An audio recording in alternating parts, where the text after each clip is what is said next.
தூத்துக்குடி மாவட்டம் சாத்தான்குளம்ல ஜெயராஜ் பெனிக்ஸ் உடைய இறப்பு வழக்கு, கொலை வழக்கு அப்படிங்கிறது இந்தியா முழுக்க ஒரு பெரிய அதிர்வலை ஏற்படுத்துச்சுன்னு சொல்லணும்.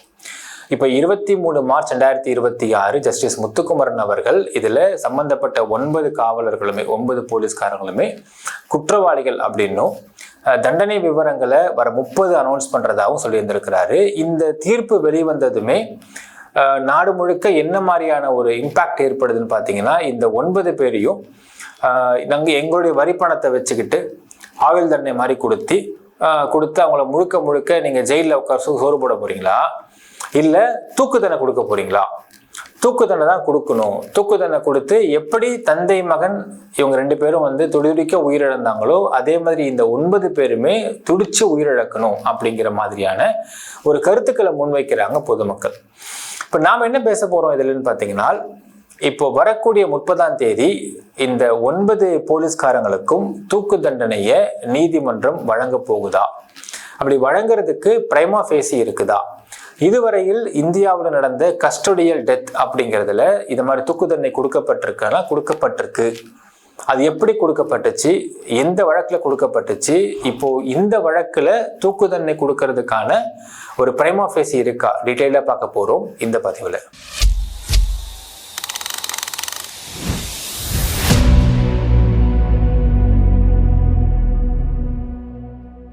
அன்பார்ந்த மக்களுக்கு வணக்கம். நான் உங்கள் கார்த்திக் பிள்ளை and welcome to the KTV. Custodial deaths are won not by the severity of the crime but by the strength of proof அப்படின்னு சொல்லுவாங்க ஒரு வார்த்தை. அதாவது கஸ்டோடியல் டெத் வழக்கு அப்படிங்கிறது எப்போ வின் பண்ணப்படுதுன்னா, அந்த கிரைமோடைய சிவியாரிட்டியை வச்சுலாம் வின் பண்ணுறது கிடையாது. அந்த depth of proof, strength of ப்ரூஃபை வச்சு தான் அந்த கேஸே வின் பண்ணப்படுது அப்படின்னு சொல்லுவாங்க மக்களே. இப்போ இங்கே தூத்துக்குடி மாவட்டம் சாத்தான்குளம் நடந்த ஜெயராஜ் பெனிக்ஸோடைய வழக்குல அந்த ஸ்ட்ரென்த் ஆஃப் ப்ரூஃப் இருக்குதா அப்படிங்கிறத நம்ம கண்டிப்பா பார்த்தே ஆகணும். அதுக்கு முன்னாடி இந்த கேஸை பத்தி தெரியாத சில பேர் இருந்தாங்க அப்படின்னா அவங்களுக்கு அந்த கேஸை பத்தின ஒரு சின்ன ஃபேக்ட்ஸ் நம்ம இங்கே மென்ஷன் பண்ணி ஆகணும். தூத்துக்குடி மாவட்டம் சாத்தான்குளம் அப்படிங்கிற ஏரியாவில் ABJ மொபைல்ஸ் அப்படிங்கிற கடை நடத்திட்டு வர்றாங்க ஜெயராஜ் மற்றும் பெனிக்ஸ் அப்படிங்கிறவங்க. ஜெயராஜ் அப்படிங்கிற ஒரு அப்பா 58 வயசு, பெனிக்ஸ் 31 வயசு. லாக்டவுன் சமயத்தில் என்ன ரூல்ஸ் போடப்பட்டிருந்ததுன்னா, ஈவினிங் 9 மணிக்கு மேலே கடையை மூடணும்னு ரூல்ஸ் போடப்பட்டிருந்துச்சு, மதியமாக திறக்கணும் ரூல்ஸ் போடப்பட்டிருந்துச்சு. ஸோ அந்த அடிப்படையில் ஜூன் 19, 2020 அன்னைக்கு ஜெயராஜ் அப்படிங்கிறவர் 58 வயசு நபர், அவரை போலீஸ் கூட்டிட்டு போறாங்க. எங்க கூட்டிட்டு போறாங்க அப்படின்னா, நீ கடையை 9 மணிக்கு மேலே திறந்து வச்சிருந்துருக்கிற, நீ ஸ்டேஷனுக்கு கூட்டு போறாங்க அப்படின்னும், சாத்தான்குளம் ஸ்டேஷன் கூட்டு போறாங்க அப்படின்னும். இதற்கு ஏன் எங்கள் அப்பாவை ஸ்டேஷன் கூட்டு போறீங்க அப்படின்னு பையன் பெனிக்ஸும் ஸ்டேஷனுக்கு போயிடும் பொழுது 2 பேரையும் இரவு முழுக்க வச்சு அவர் மேலே இந்த வழக்கு, அதாவது லாக்டவுன் சமயத்தில் சொன்ன டைமுக்கு மேலே கடையை திறந்து வச்சிருந்ததுனால இவங்களை ஸ்டேஷனில் துன்புறுத்தல் பண்ணுறாங்க, டார்ச்சர் பண்ணுறாங்க அப்படின்னு சொல்லிட்டு ஒரு பிரச்சனை வந்தது மக்களே. இதில் முதல்ல வழக்கு பதிவு பண்ணப்பட்டது பார்த்தீங்கன்னா, இந்த ஒரு கிரவுண்ட்ஸில் வழக்கு பதிவு பண்ணப்பட்டது. அதற்கு பிறகு இவங்களை மெடிக்கல் எக்ஸாமினேஷன் கொண்டு போய் அங்கே பாளையங்கோட்டை ஜெயிலில் அடைச்சிடுறாங்க. அடைச்சதுக்கப்புறம் 22 ஜூன் 2020, அதாவது 19th night arrest, 20th early morning magistrate வீட்டுக்கு போய் இவங்களை ப்ரொடியூஸ் பண்ணாமலே ரிமாண்ட் வாங்கிடுறாங்க. ஏன்னா கோவிட் டைம்ன்றதுனால, கோவிட் சிவியாரிட்டினால மேஜிஸ்ட்ரேட்ஸ்லாம் சம்மந்தப்பட்ட அக்யூஸ்டை பார்க்காமலே ரிமாண்டு போட்டுருந்தாங்க அப்படிங்கிறது இப்போ வெளியாச்சு. ஸோ 20ஆம் தேதி ரிமாண்ட் பண்ணுறாங்க. ரிமாண்ட் பண்ணி 22ஆம் தேதி பெனிக்ஸ் இறந்து போகிறார். 23ஆம் தேதி ஜெயராஜ் இறந்து போகிறார். இதற்கு பிறகு நாடார் சமூகம்லாம், அவங்க நாடார் சமூகம் சேர்ந்தவங்க, நாடார் சமூகம்லாம் கடை அடைப்பு போராட்டம் நடத்தினாங்க. பெரிய பிரச்சனையாக நாட்டில் வெடிச்சுது. அதற்கு பிறகு இந்த வழக்கில் சம்பந்தப்பட்ட, இந்த ஸ்டேஷனில் சம்பந்தப்பட்ட SI ரகுகணேஷ் மற்றும் SI பாலகிருஷ்ணன் 2 பேரும் சஸ்பெண்ட் பண்ணப்படுறாங்க. ஸ்ரீதர் இன்ஸ்பெக்டர் இடமாற்றம் பண்ணப்படுறாரு. இடமாற்றம் பண்ணதுக்கு பிறகு சஸ்பெண்ட் ஆகிறார். அப்புறம் அந்த ஸ்டேஷனில் உள்ள மொத்த பேரையும் வெவ்வேறு ஸ்டேஷன்ஸ்க்கு மாத்தினதுக்கு பிறகு இது நாடு முழுக்க கோவிட் டைம்னு கூட பார்க்காம போராட்டங்கள் அதிகமான சமயத்தில் this became a national sensational issue. அதற்கு பிறகுதான் பார்த்தீங்கன்னா, உங்களுக்கு Madras high court of Madurai branch அவங்க இங்கே தலையிட்டு இந்த வழக்கை CBCIDக்கு மாத்துறாங்க. சிபிசிஐடிக்கு மாத்துறதுக்கு முன்னாடி என்ன பண்றாங்கன்னா, கோவில்பட்டியை சேர்ந்த நீதித்துறை நடுவர் நீதிபதியான திரு பாரதிதாசன் அவர்கள் தலைமையில வந்து இந்த ஸ்டேஷன்ல போய் ஃபர்ஸ்ட் நீங்க விசாரிச்சுட்டு வாங்கன்னு அனுப்பி விடுறாங்க. இப்போ இங்கே தான் வந்து பிரச்சனை வந்து பயங்கர சிவியாரிட்டி ஆச்சுன்னு பார்த்தீங்கன்னா, திரு பாரதிதாசன் நீதிபதி அவர்கள் வந்து ஸ்டேஷனுக்கு போகும்பொழுது அங்கே வெளியே நிற்கிற ஒரு காவலர் பார்த்தீங்கன்னா, உன்னால் ஒரு மயிலையும் பிடுங்க முடியாதா அப்படின்னு கத்தி பேசியிருக்காரு. இதை நீதிபதி அவர்கள் அமைதியாக அதை காதில் வாங்கிட்டு பேசாமல் உள்ளே போயிருக்காரு. உள்ளே போய் விசாரிக்கும் பொழுது விசாரணையில் யாருமே கோஆப்ரேட் பண்ணாமல் இருந்திருக்கிறாங்க. அந்த ரூமை திறந்து காமிக்க மாட்டேன்னு சொல்லியிருந்திருக்கிறாங்க. சிசிடிவி ஃபுட்டேஜை கேட்டால் இல்லைன்னு சொல்லியிருந்திருக்கிறாங்க. ஸோ இப்படியாக போக போக இது எல்லாத்தையுமே அவர் வந்து ஒரு ரெக்கார்டாக வந்து ஃபைல் பண்ணி உயர்நீதிமன்ற மதுரை கிளைக்கு அனுப்பிச்சிருக்காரு. ஸோ உயர்நீதிமன்ற மதுரை கிளை இந்த ரெக்கார்ட்ஸை பர்சீவ் பண்ணி பார்த்துட்டு அப்போ there is something wrong அப்படின்னு இந்த ஸ்டேஷனை ஆடியோ கண்ட்ரோலுக்கு கொண்டு வந்ததுக்கு பிறகு இதை சிபிஐக்கு மாற்றுறாங்க. ஃபர்ஸ்ட் சிபிசிஐடிக்கு மாற்றுறாங்க. அப்புறம் சம்மந்தப்பட்ட டிஃபேக்டோ கம்ப்ளைண்ட் பார்த்தீங்கன்னா, எங்கள் சிபிசிஐடி வேணாம், சிபிஐ மாற்ற கேட்குறோம், சிபிஐ மாற்றிடுறாங்க கேஸை. ஸோ சிபிஐ மாற்றினதுக்கு பிறகு இந்த கேஸ் சூடுபிடிக்க ஆரம்பிக்குது. அதற்கு பிறகு 2027 பக்கம் கொண்ட ஒரு பிரைமரி சார்ஜ் ஷீட்டை ஃபர்ஸ்ட் ப்ரொடியூஸ் பண்ணுறாங்க. எடுத்ததுமே ஒரு 10 பேர் அரெஸ்ட் பண்ணுறாங்க சிபிஐ. யாருன்னு பார்த்தீங்கன்னா, inspector Sridhar, SI Raghuganesh, SI Balakrishnan, Samudurai அப்படிங்கிற ஒரு ஏட்டு, செல்லத்துறை அப்படிங்கிற கான்ஸ்டபிள், தாமஸ் பிரான்சிஸ் அப்படிங்கிற கான்ஸ்டபிள், முத்துராஜான்ற கான்ஸ்டபிள், வெயில் முத்துன்ற கான்ஸ்டபிள், முருகன்ற ஏட்டு, பால்துறை அப்படிங்கிற எஸ்எஸ்ஐ, எல்லாரையும் 10 பேர் அரெஸ்ட் பண்ணி உள்ளத்துக்கு போடுறாங்க. இன்ன வரைக்கும் அவங்களுக்கு பெயில் கிடைக்கல அப்படிங்கிறது நம்ம பார்க்க வேண்டிய விஷயம். இதில் பால்துறை அப்படிங்கிறவர் ஆகஸ்ட் 10, 2020 கோவிட் வந்து இறந்து போயிடுறாரு. அதற்கு பிறகு ரீபோஸ்ட்மார்டம் பண்ணப்படுது. ரீபோஸ்ட்மார்டமில் ஜட்ஜஸ் முன்னிலையில் பண்ணப்படுது. அப்படி பண்ணப்பட்ட பொழுது அந்த போஸ்ட்மார்டமில் it became a media sensational news. என்ன நடந்துச்சு, என்ன ஆயிருக்கும் அப்படிங்கிறத வீடியோ எடுத்து மீடியா போடுற அளவுக்கு அந்த சமயத்தில் பயங்கர ஹாட்டான நியூஸாக இருந்துச்சு.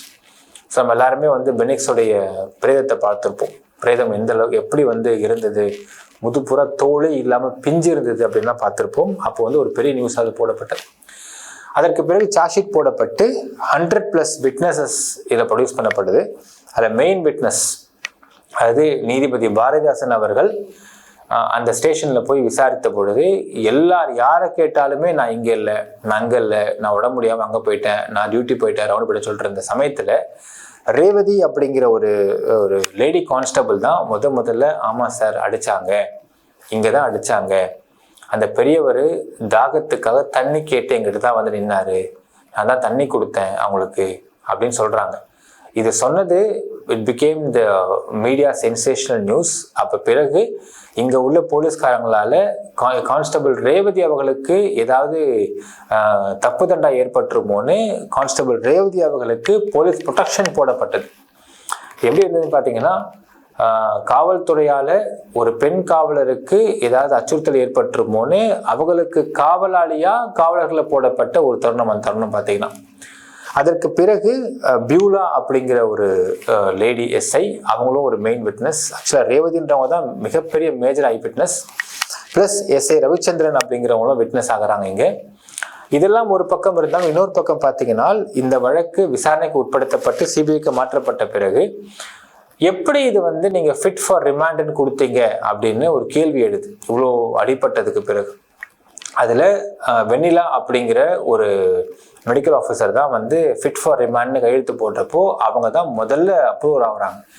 என்னை மிரட்டி கையெழுத்து கேட்டாங்க சார், நான் இப்போ 2 பேருக்கும் பிபி அதிகமாக இருந்துச்சு, உடம்புற காயங்கள் இருந்துச்சு, என்னை மிரட்டி கையெழுத்து கேட்டாங்க, நான் ஒரு வழி இல்லாமல் கொடுத்துட்டேன், நான் இப்போ தான் ட்ரைனிங் மெடிக்கல் ஆஃபீஸர், நான் ரொம்ப இப்போ தான் படித்து முடிச்சுட்டு வந்திருக்கிறேன்ற மாதிரி அவங்க சொன்னதுக்கு பிறகு அவங்களுடைய வாக்குமூலமும் மீடியாவில் பெருசாக வெளியே வந்தது. ஸோ இப்படியாக இது ஒரு மீடியா ஒரு மூவியுமே வந்து பதிவு பண்ணிருந்த ஒரு வழக்காக மாறியது மக்களே. இப்போ இதுக்கு பிறகு இந்த வழக்கு எந்த அளவுக்கு ஸ்ட்ராங்காக இருந்தது, இப்போ எப்படி தீர்ப்பு ரொம்ப ஸ்ட்ராங்காக இருக்க போகுதுன்றதை அடுத்தடுத்து பார்க்கலாம்.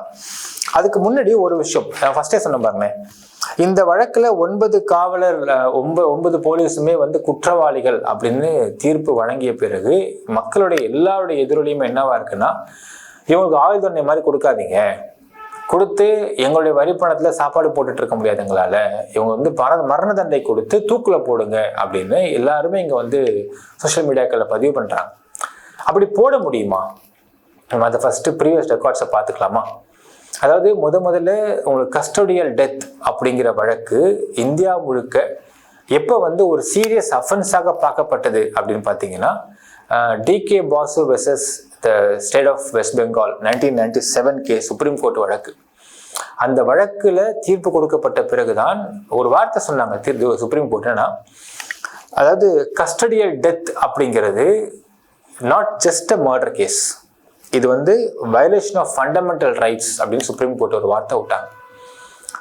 அது மட்டும் இல்லாமல் அவங்களுடைய பவர்ஸை தப்பாக மிஸ்யூஸ் பண்ணி ஃபண்டமெண்டல் ரைட்ஸை மீற செயல் அப்படின்னு ஒரு வார்த்தை ரொம்ப ஸ்ட்ராங்காக விட்டாங்க.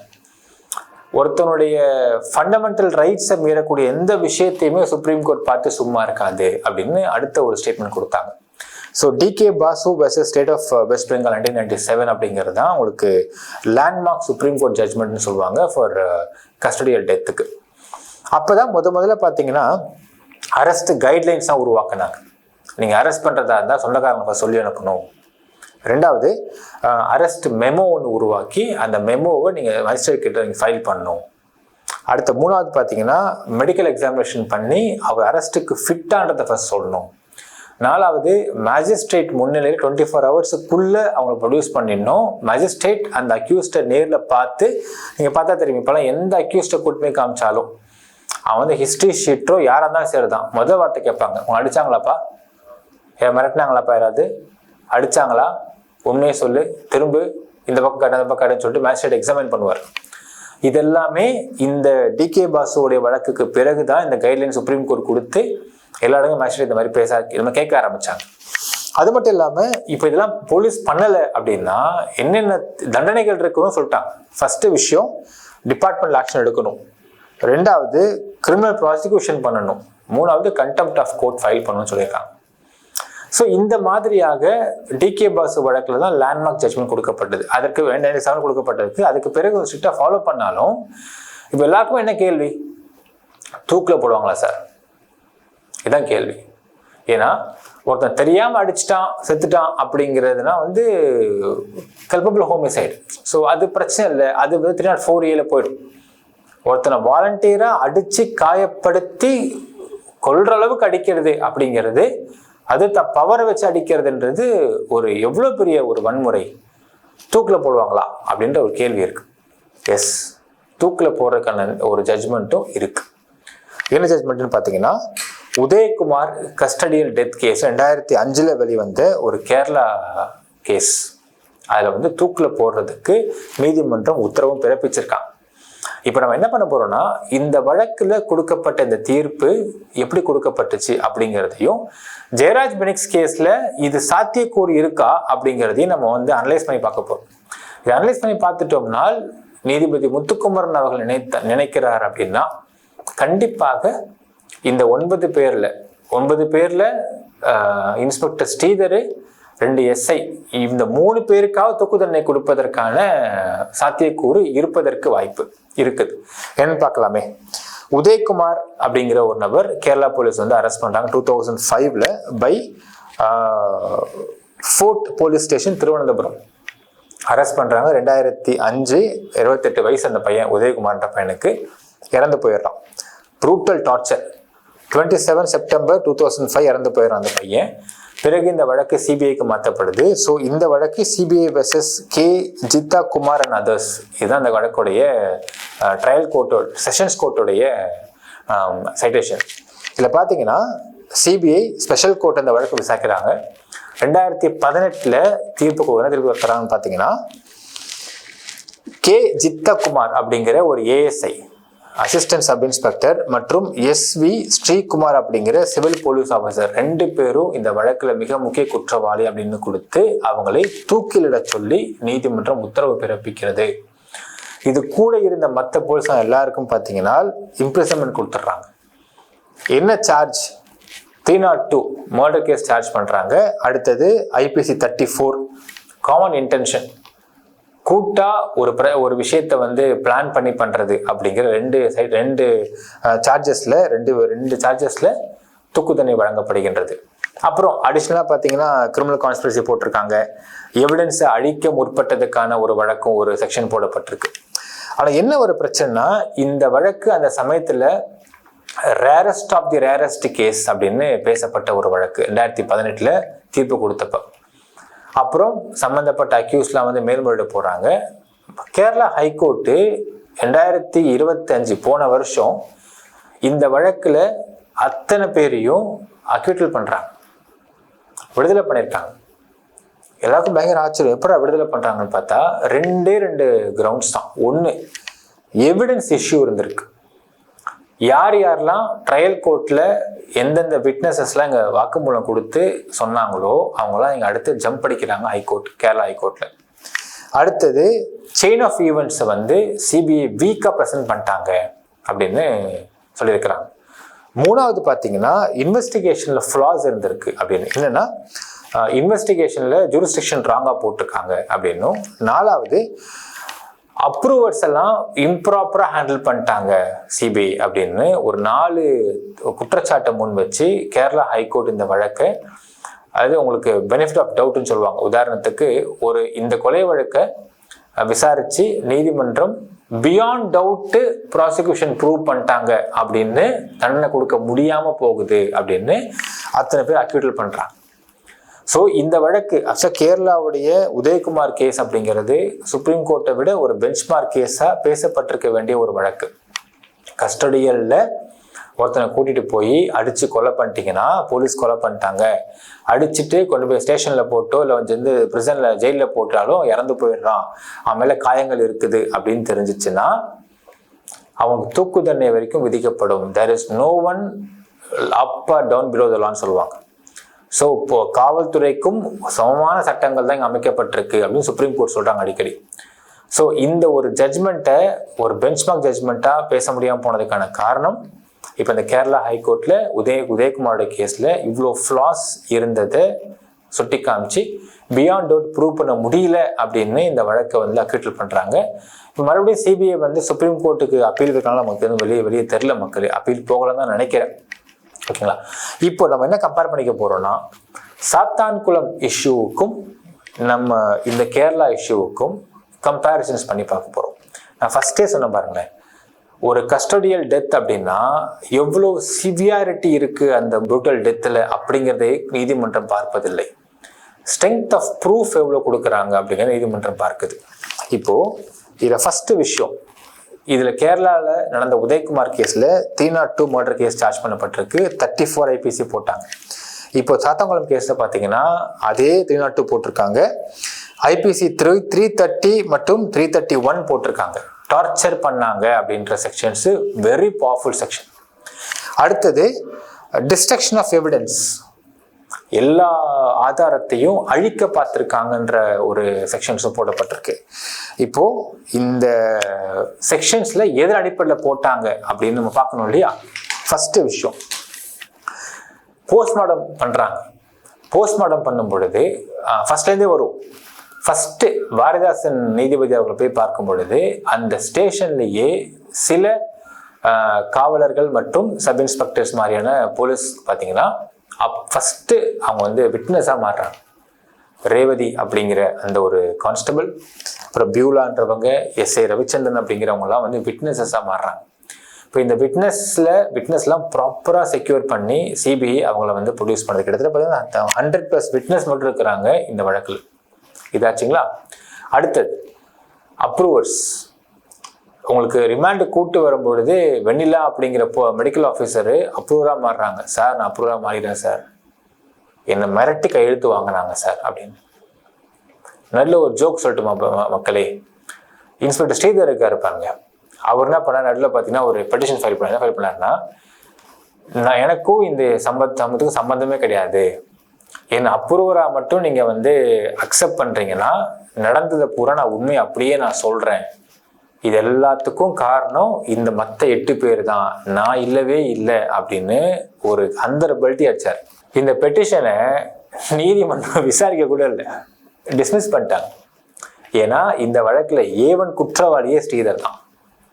ஏன்னா இங்க நீதிபதி தெளிவா சொல்றாங்க, மற்ற 8 பேரும், மற்ற 9 SSஐயும் சேர்த்துக்கலாம், மற்ற 9 பேரும் இன்ஸ்பெக்டர் ஸ்ரீதர் சொல்லி தான் ஜெயராஜன் பெனிக்ஸ் அடிச்சாங்க அப்படின்றத அவங்க ரொம்ப தெளிவா இங்க பதிவு பண்றாரு நீதிபதி அவர்கள்.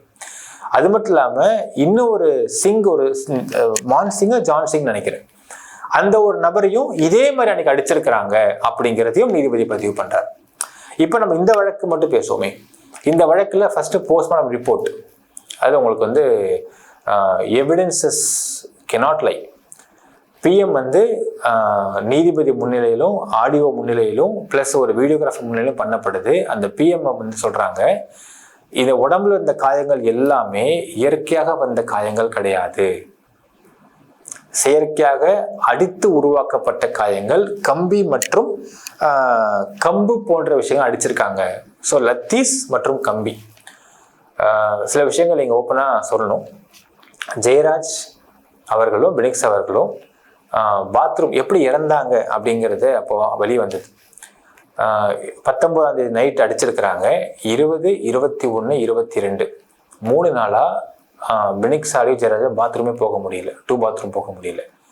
ஏன்னா ஆனஸ் ஓட்டைக்குள்ள லத்தியை விட்டு அதை ஒரு மாதிரி சுற்றி ஃபுல்லாக ரத்தம் ஃபுல்லாக புண்ணாக்கி வச்சுருந்துருக்கிறாங்க. ஸோ பாத்ரூம் போகலை, பாத்ரூம் போகாமல் வயிறு மட்டும் ஊதிக்கிட்டே வந்தது பெனிக்ஸ் அவர்களுக்கு அப்படிங்கிறதையும் அந்த சமயத்தில் வெளியாச்சு.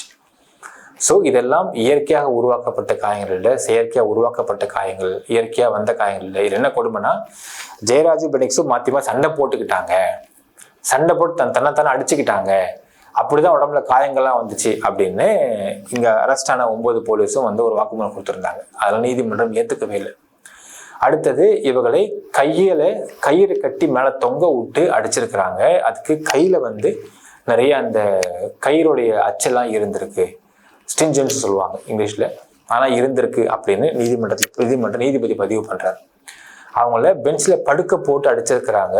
முதுகு பகுதி, தொடைப்பகுதி, பட்டெக்ஸ் பகுதி, இந்த கால் கண்டசத பகுதி, இங்க மட்டும் 300க்கும் மேற்பட்ட அடிகள் இருந்திருக்கு பெனிக்ஸ்க்கு மட்டும் அப்படின்னு நீதிபதி கிட்டத்தட்ட இந்த தீர்ப்பை வந்து 1 hour வாசிச்சிருக்காரு நீதிபதி முத்துக்குமரன் அவர்கள். அதில் இந்த வார்த்தையெல்லாம் பதிவு பண்ணியிருக்காரு.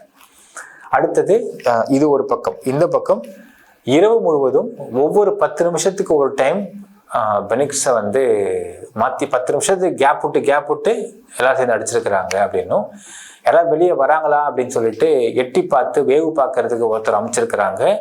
அனுப்பினது ஸ்ரீதர் அப்படின்னும், நமக்கு ஒருத்தன் மாட்டிக்கிட்டான்டா, இவனை வச்சு அடிச்சு பழகலை எல்லாருமே அப்படின்னு சொல்லிட்டு ஸ்ரீதர் மற்ற காவலர்கிட்ட சொன்னதாகவும் அதையும் இங்கே ஆதாரப்பூர்வம் பதிவு பண்ணிருக்கிறாங்க சிபிஐ தரப்புல இருந்து.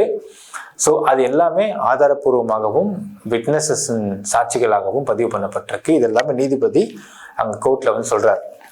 அடுத்தது நைட்டு 8 மணிக்கு கொண்டு வரப்பட்டு அடிக்க ஆரம்பிச்சவங்க விடிகால 3 மணி வரைக்கும் அடிச்சிருக்கிறாங்க அப்படின்னும், அடிச்சதுல அவங்களுடைய கைலி ஃபுல்லா ரத்தமாயிருக்கு. அதை அவங்க சொந்தக்காரங்களை கூப்பிட்டு, ரிமாண்டுக்கு முன்னாடி சொந்தக்காரனை கூப்பிட்டு அந்த கைலியை கொடுத்து வேற ட்ரெஸ்ஸை கொண்டு வாங்கன்னு சொல்லி அந்த ட்ரெஸ்ஸை போட வச்சிருக்கிறாங்க. இந்த ட்ரெஸ்ஸை நீங்க குப்பத்தொட்டில போட்டுருங்க, போட வழியிலே போட்டுருங்கன்னு சொல்லிட்டு மாட்டிருக்கிறாங்க போலீஸ்.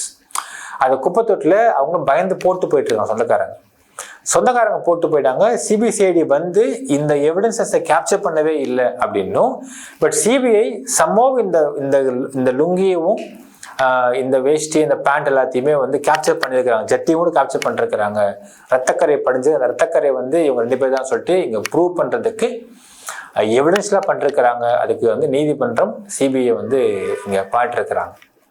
இது ஒன்றும் இல்லாம அடுத்தது ரிமாண்டுக்கு முன்னாடி இதெல்லாம் நம்ம கண்டிப்பாக நோட் பண்ணோம் மக்களே. அதாவது இங்கே ரிமாண்டுக்கு முன்னாடி ஜட்லாம் வந்து அக்யூஸ்டை மஜிஸ்ட்ரேட் பார்த்து எக்ஸாமின் பண்ணுவார். இந்த கோவிட் டைம் அப்படிங்கிறதுனால மஜிஸ்ட்ரேட் பார்க்க கூட விடாம இவங்களை வந்து அந்த டாடா சுமோ வேன்லேயே உட்கார வச்சுட்டு போய் ரிமாண்டு கேட்டு வாங்கிட்டு வந்திருக்கிறாங்க. வாங்கிட்டு வந்து ரிமாண்ட் பண்ணிட்டாங்க. ரிமாண்ட் பண்ணி கூட்டி போய் அங்கே வந்து ஜெயிலில் போட்டாங்க. ஜெயிலில் போட்டதுக்கு பிறகு எப்பவுமே ஜெயிலில் ஃபர்ஸ்ட் டே பார்த்தீங்கன்னா உடம்பு ஏதாவது காயம் இருக்க எக்ஸாமின் பண்ணுவாங்க. அந்த எக்ஸாமின் பண்ண டாக்டர்ஸ்லாம் வந்து they have become the major eye witnesses here. And முக்கியமான சாட்சிகளாக இங்கே வராங்க. ஏன்னா அவங்க உடம்புல உள்ள ஒரு காயத்தையும் எவ்வளோ இன்ச்சஸ்க்கு இருக்கு, எந்த இடத்துல காயம் இருக்கு அப்படிங்கிறத நீட்டாக அங்கே வந்து ரெக்கார்ட் பண்ணிட்டாங்க. ஸோ இந்த எவிடன்ஸ் வந்து ஒரு மேஜர் எவிடன்ஸாக இந்த கேஸில் வந்து பதிவு பண்ணப்பட்டிருக்கு.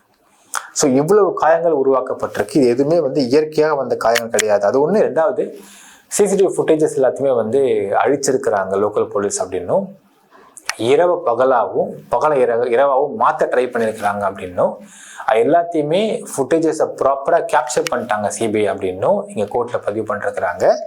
ஸோ இதெல்லாம் வைத்து பார்க்கும் பொழுது இந்த 9 பேரும் பியாண்ட் டவுட் அவன் கிரிமினல், அடிச்சே கொண்டிருக்கிறாங்க இவங்களை அப்படிங்கிறது ரொம்ப ஆணித்தனமாக இங்கே ப்ரூவ் ஆகுது மக்கள். ஸோ நம்ம கேரளா கேஸ் மாதிரி, உதயகுமார் கேஸ் மாதிரி இங்கே ஜெயராஜ் பெனிக்ஸ் கேஸில் வந்து ரொம்ப ஈஸியாக எவிடன்சஸ் வந்து ஃப்ரீ ஃப்ளோவாக இருக்குது, சீக்வன்ஸ் ஆஃப் ஈவெண்ட்ஸ் இல்லை, விட்னஸ் ஜம்ப் அடிக்கிறாங்க, இந்த மாதிரி எந்த ஒரு சிக்கலுமே இங்கே வரப்போகிறது கிடையாது அப்படிங்கிற ரொம்ப ரொம்ப தெளிவாக இருக்குது. ஸோ இங்கே ஜெயராஜ் பெனிக்ஸ் கேஸில் வர 30ஆம் தேதி தண்டனை அறிவிக்க போகிறாங்க நீதிபதி அவர்கள் வந்து இப்போ என்ன டைம் கொடுத்துருக்காங்கன்னு பார்த்தீங்கன்னா, இந்த 9 பேருடைய நிவாரணம் அறிவிக்கணும். இந்த 9 பேர் மேலே உள்ள சொத்து விவரங்களை கேட்டிருக்கிறாரு. அதே மாதிரி இவங்க எவ்வளோ சம்பளம் வாங்கியிருக்கிறாங்க இது வரைக்கும், என்ன பிஎஃப்லாம் இருக்குது பெண்டிங் இருக்குது அப்படிங்கிறதையும் கேட்டிருக்காரு. நன்னடத்தையை பற்றி ஒரு ரிப்போர்ட் கேட்டிருக்காரு. இதெல்லாம் வாங்கிட்டு 30th வந்து தண்டனை அறிவிக்க போகிறார். இப்போ தண்டனையை வந்து நம்ம அறிவிக்க போகிறாருன்னும் பொழுது இப்போ மக்கள் எல்லாருமே எதிர்பார்த்த ஒரு விஷயம் என்னென்னா, தூக்கு தண்டனை கொடுப்பாங்களா சார் அப்படின்னு கேட்குறாங்க. இதை கண்டிப்பாக ஸ்ரீதரை எப்படி அரெஸ்ட் பண்ணாங்கன்றதை அவங்க சுட்டி காட்டி ஆகணும். அதாவது இன்ஸ்பெக்டர் ஸ்ரீதரை வந்து எல்லாரையும் அரெஸ்ட் பண்ணிட்டு வராங்க. ஸ்ரீதர் என்ன பண்ணுறாருன்னு பார்த்தீங்கன்னா, அந்த சமயத்தில் ஒரு பொலிட்டீஷியன்ஸோடைய ஸ்விஃப்ட் காரை வந்து எடுத்துக்கிட்டு, இதை வந்து கிட்டத்தட்ட ஒரு சினிமா பாணியில் இருந்துச்சு ஆக்சுவலாக அரெஸ்ட் அப்படின்பாங்க. அந்த சமயத்தில் கிளம்பி இங்கேருந்து தப்பிச்சு இங்கே வேற எங்கேயோ போகிறார். டோல்கேட்டில் அவர் கிராஸ் ஆகும் பொழுது டோல்கேட்டில் இந்த சர்ச் விஷயம் தெரிஞ்சு போய் டோல்கேட்டில் வந்து அவர் தாண்டாருன்றதை கண்டுபிடிச்சிட்டாங்க. பார்த்தோடனே அதை ஃபுட்டேஜ் பார்த்து கண்டுபிடிச்சிட்டு அடுத்த டோல்கேட்டில் வந்து ஃபோன் போட்டு இன்ஃபார்ம் பண்ணி அந்த வண்டி வந்தால் ஸ்டாப் பண்ணுங்கன்னு சொல்லி, வண்டி எங்கே ஸ்டாப் பண்ணால் ரிவர்ஸ் திரும்பி போயிடுவாரோன்னு சொல்லிட்டு வண்டியை ஸ்லோவாக பாஸ் பண்ணுங்கன்னு சொல்லி அதுக்குள்ளே போலீஸ் வந்து ரவுண்ட் அப் பண்ணுறாங்க. சிபிஐ ரவுண்ட் அப் பண்ணியிருக்காங்க ஸ்ரீதர். ஸோ இப்படியாக தான் ஸ்ரீதர் வந்து இங்கே அரெஸ்ட் பண்ணப்படுறார். அதற்கப்புறம் இவர் ஆடிய நாடகங்கள், இவர் வந்து போட்ட பெயில் பெட்டிஷன்கள்லாம் வந்து பார்த்தீங்கன்னா கேலி கூத்தின் உச்சகட்டம் சொல்லலாம். ஸோ இன்ஸ்பெக்டர் ஸ்ரீதர் A1 அக்யூஸ்டாக இருக்கிறதுனாலையும் அவர் சொல்லி தான் மற்றவங்களும் அடித்தாங்க அப்படின்னு சொல்கிறதுனாலையும் இந்த வழக்கில் இன்ஸ்பெக்டர் ஸ்ரீதருக்கும் மற்ற மேஜராக அடித்த 2 சப் இன்ஸ்பெக்டர்ஸுக்கும் தூக்கு தண்டனை வழங்குவதற்கு எல்லா சாத்தியக்கூறும் இருக்குது. அதற்கான ப்ராப்பரான இன்வெஸ்டிகேஷன் நடந்திருக்கு, ஆதாரங்கள் இருக்குது அப்படிங்கிறத நம்ம பார்க்க முடிகின்றது. மற்ற காவலர்கள்லாம் வந்து இம்ப்ரிசன்மெண்ட் கொடுக்கப்பட்டிருந்தாலும் தூக்கு தண்டனை அப்படிங்கிறது ஒரு முறையாவது கொடுக்கப்பட வேண்டும் இந்த மாதிரி கஸ்டடியல் டெத்ஸில். அப்போ தானே உங்களுக்கு யோசிச்சு பாருங்க மக்களே, ஒரு ஹிஸ்ட்ரி ஷீட்டரு தொடர்ந்து கிரைம் பண்ணுறான், ரேப் பண்ணுறான், அவனை அடிச்சிட்டாங்க, அவன் வந்து இறந்து போயிட்டான்னா கூட நம்ம மன்னிக்கிறது இல்லை. அதெல்லாம் வந்து இட்ஸ் அ குட் ஆப்ஷன் சொல்லலாம். வெளியே வந்து பல பேர் ரேப் பண்ணுவான், இல்லை பல பேரை கொலை பண்ணுவான், அவனை அடித்து கொண்டுட்டாங்களா ஓகேன்னு பாராட்டலாம். ஆனால் ஒரு தப்பும் பண்ணாத ஒரு அப்பா பையன் அவங்கள வந்து கொண்டு போய் அடித்து கொள்கிறாங்க அப்படிங்கிறதை எந்த ஒரு ஹியூமனிட்டேரியன் பேசிஸ்லையுமே ஒத்துக்க முடியாது. இன்னொரு சம்பவம் சொன்னாங்க. என்ன சொன்னாங்கன்னு பார்த்தீங்கன்னா, அவங்க அப்பாவை கூப்பிட்டு போனோடனே பெனிக்ஸ் நேராக வர ஸ்டேஷனுக்கு. அப்போ அவங்க அப்பாவை அரையிறாங்க. அரைஞ்சதை பார்த்து அவங்க பெனிக்ஸ் கோவப்பட்டு போய் எகிரி இருக்காரு அங்கே உள்ள போலீஸ் காவலர்கிட்ட. அது எகிர்றத ஸ்ரீதர் பார்த்து என்னடா போலீஸ் ஸ்டேஷன் எகிரடா நீன்னு சொல்லிட்டு தான் இந்த மாதிரி பூட்டில் அடித்தாங்க நைட்டு போகிறா அப்படின்னு ஒரு தகவலும் சொல்கிறாங்க. எந்த ஒரு மகனுக்குமே தப்பே பண்ணாத தன் அப்பா ஒருத்தவங்க அடித்தாங்க, தமிழ் அடித்தாங்கன்னா கண்டிப்பாக ஒரு கோவம் வரதான் செய்யும். அந்த மாதிரி அது இன்னொரு விஷயம் சொல்லுவாங்க.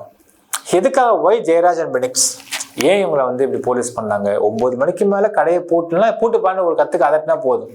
அந்த சமயத்தில் ஒரு ஸ்ட்ரிக்டாலாம் வந்து லாஸ் யாரும் ஃபாலோ பண்ணுறதுக்கு அரசாங்கமே சொல்ல. அப்போ ஏன் ஒய் தீஸ் 2 people அப்படிங்கிற கேள்வி வரும்பொழுதும் ஒரு என்ன தகவல் சொல்கிறாங்கன்னா, செல்ஃபோன் ஷாப்பில் போயிட்டு அதுக்கு 2 நாளைக்கு முன்னாடி ஒரு சப் இன்ஸ்பெக்டர்னு சொல்கிறாங்க. இது உண்மையான இது விசாரிக்கப்பட வேண்டும், இல்லை இது மேபி இந்த இதில் இருக்கலாம்.